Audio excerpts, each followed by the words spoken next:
Well, I'm working at the TAOUTDOORS and fishing show, and do you know what? The wife and my senior daughter asked if they could have a couple or 3 nights away in a log cabin. Now, I could have picked any log cabin, couldn't I? But the one I picked, and it's not my fault, it's not my fault, it just happened to have one of these right next to it. Yes, now that's what you call convenient. A lake at the back, a 300-year-old lake over the back there, some small pools at the bottom of the dam.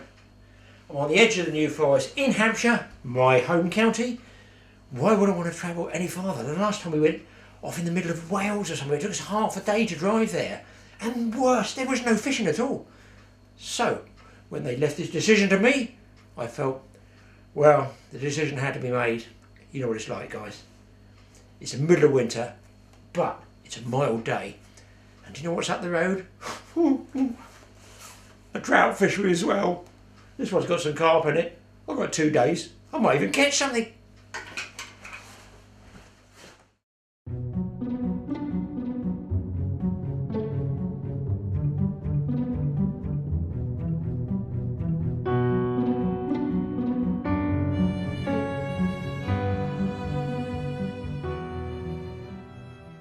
And wait for this. The log cabin even comes complete with a tackle store. My God, that's convenient. Let's get down the big lake. 300 years old. My goodness me, there must be some decent fish in there, surely. Well, some fish anyway.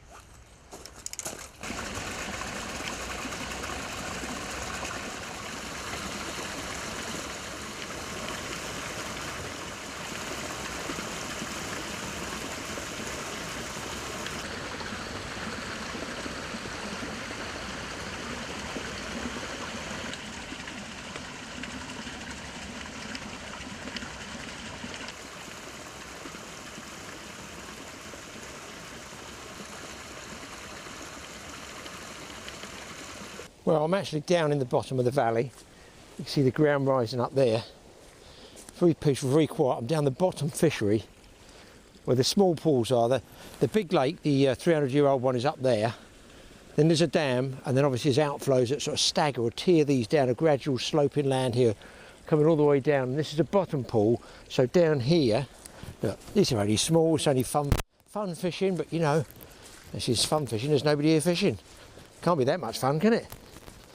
I mean, I'm lucky it's not frozen solid. This one, it's got a lot of weed in it. I would imagine there's some of you see fish on there. I'm not going to bother baiting. I haven't seen any movement. I put a few bits of bread in there, you know, but nothing's come up. It's January, it's not great, is it, you know? Let's get back. I think I'm going to go, because I've literally got 3.5 hours before it gets dark. I'm going to try and get something out of that big lake. I'm going to have a look up there. Okay, I'm down on the main lake, large main lake. Quite a big area, as you can see. Goes all the way back up here. The inflows right down there. Then it widens out here. And literally some giant freshwater eels in here. And there's carp, but I haven't seen anything moving. I haven't really been here for, God, years and years and years. These trees weren't in the water, they were all upright, but they've blown in the water. So I'm going to put some bread down here and a little bit of ground bait close in, and then come back and see if there's any movement out there. Some of those pellets, because they feed on pellets down here. My secret bait is something I will tell you later if I do even see a fish. Ground bait, bit of sweet corn, bit of bran, some old floating casters. Ah, see that bird's coming over. I won't chuck the bread in. Do not chuck the bread in, Graeme. Keep that bread and move down. I do not need to be feeding swans today. Now, it's always worth keeping a loaf of sliced bread wherever you go, and I just spotted a fish or some form of movement down there, right in tight to the margins. It was one dimpling ring of movement. That's all I can say it was. But very often, when it's flat calm like this, that's the only sign you're going to get that there might be a fish there. Now, ordinarily, I'll be in the summer float fishing. It's the middle of winter.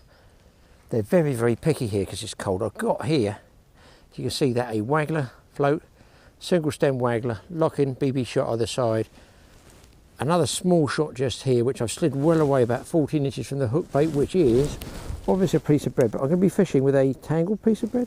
No, I'm going to be fishing with a piece of bread flake there that's going to sink, so I'm going to watch the float top for a bite.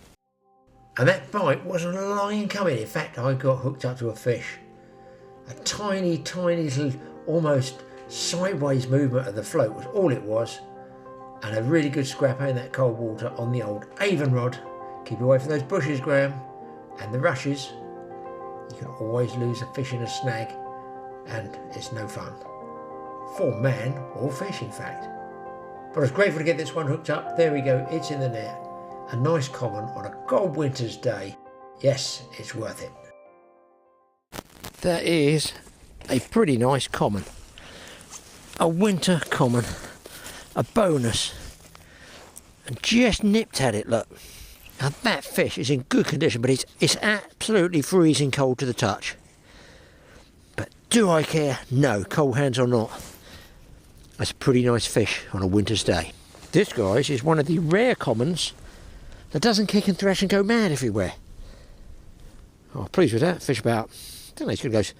I'm pleased to have a 6 pound tenches size, to be honest. That's a nice looker. Let's get him back. Saved the blank. That's the result. And I've actually a cold water. He's still there, look. Wrong way, buddy. You're going the wrong way. That's it. He's off. I've chucked some ground bait. Put this up here. Chucked some ground bait just out there. So that wasn't floating on the top. It was actually sinking. And fingers crossed, I might even get another one. Well, yes, again, that's on float fishing.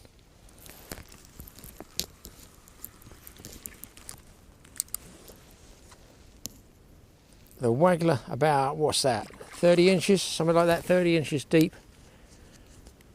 It seems to work, and what I'm doing is putting more of those small pellets in now. The bread on the surface doesn't seem to be working. I'm putting the 4mm pellets in. Winter carp fishing. Listen, winter fishing for anything, I don't mind. It can be cod off the shore, it could be anything. Let's see if we can get this one out. This is almost impossible with that head cam.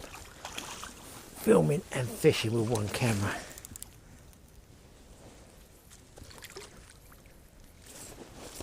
Another common. About, get in there, boy. Just a tad smaller. I'm going to call that one close to 5. Close to, but not quite. The float was very, very dithery. It took a while for the bite to come, but listen, it's just nicked in the top there. And that shows you they're not really feeding.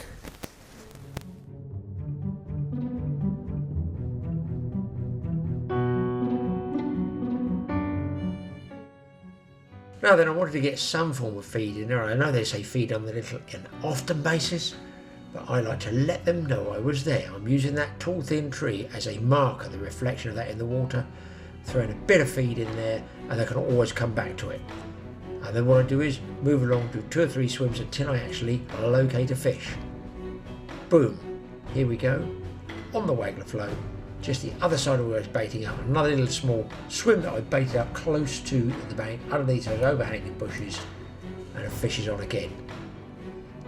I have to say, the bites weren't the sail away bites as we expect in the summer.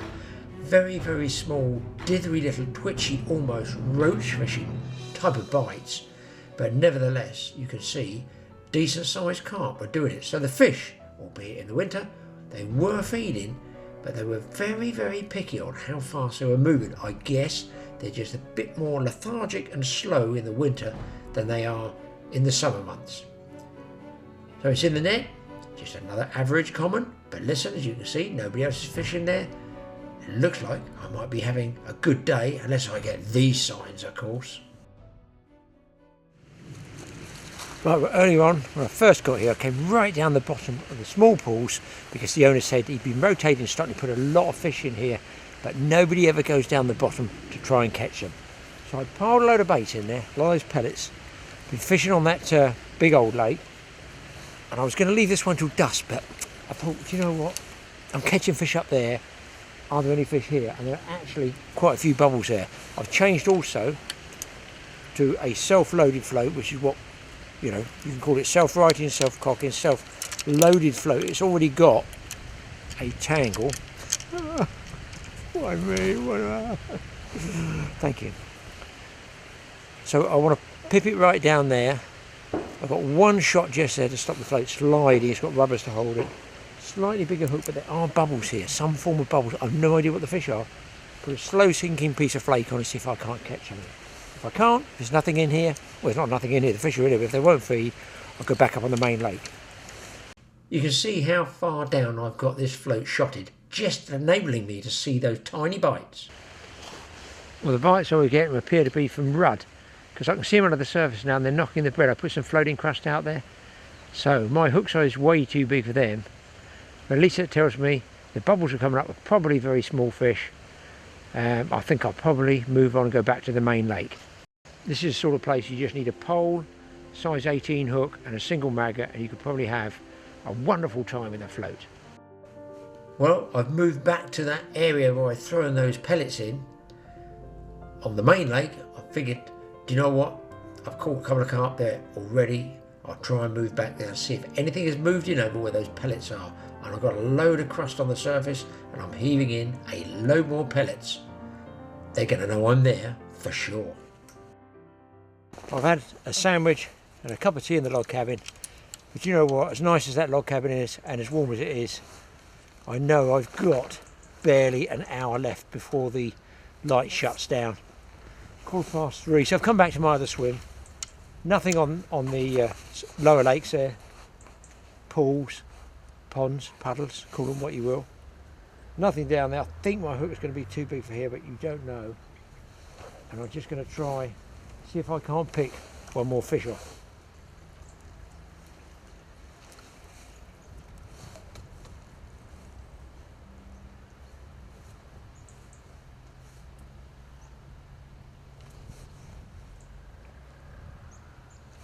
Ironically, the wind's died down. It's slick calm up there by the dam, which is sort of where I wanted to go.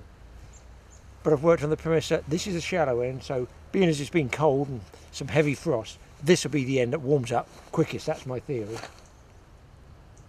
There's little pin bubbles down there, so there could be a fish down there. But I've got bread up there on the top, crust, and crust out here. And on a still day, that floating crust enables me to see any form of movement. They only have to nudge it. It could be roach, it could be rudd, it could be carp. If they bump it, they're going to leave a ripple on the surface. It tells me there's a fish there. The bites are minuscule, I have to say. In summer, any fast striking, you'll get them. In this winter in colder water, they're not moving away, they're not whacking the float under. In fact, I think what I'll do, this last day I'm going to plumb it, I'm going to put a lead weight on the bottom. Just check that I'm what we call dead depth, that means the float's at the top and the bait is just on the bottom. That way they don't have to move very far to pull that float under. I'm guessing, being a shallow end, I've got about 3 feet here, I'm not going to be far away. Especially still water fishing, you want to keep one of these lead plumb bobs, plumb weights, with you at all times just for checking.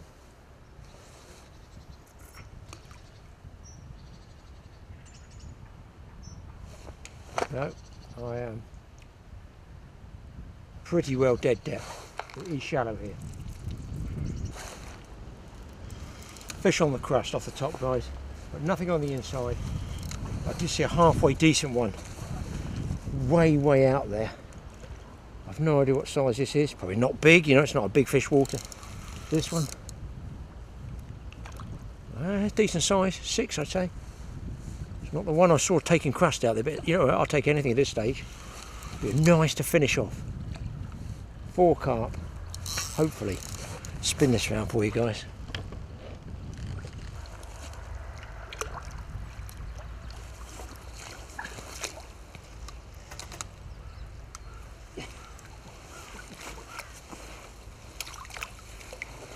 Winter carp fishing, gotta love it, guys. And do you know what?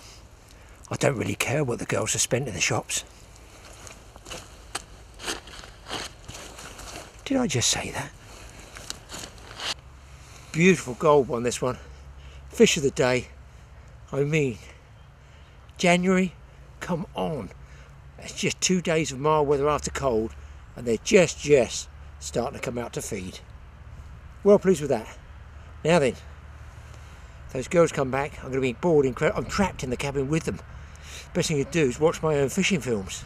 But tomorrow, hopefully I can get down, get some more fish. But fingers crossed, I might be able to catch you a trout as well.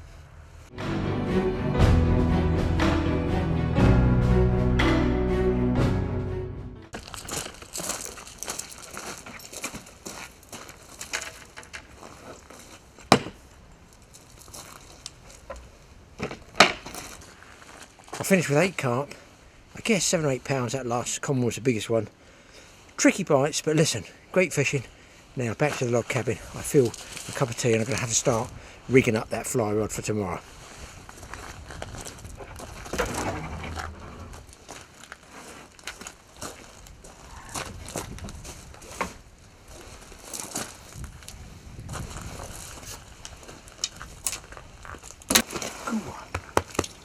You don't want any bait. You don't want any bait, you don't know.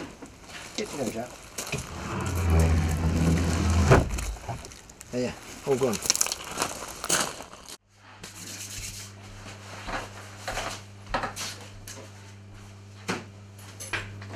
Well, one of the great things about these wood cabins, log cabins, is they're really incredibly warm. They don't get over hot in the summer.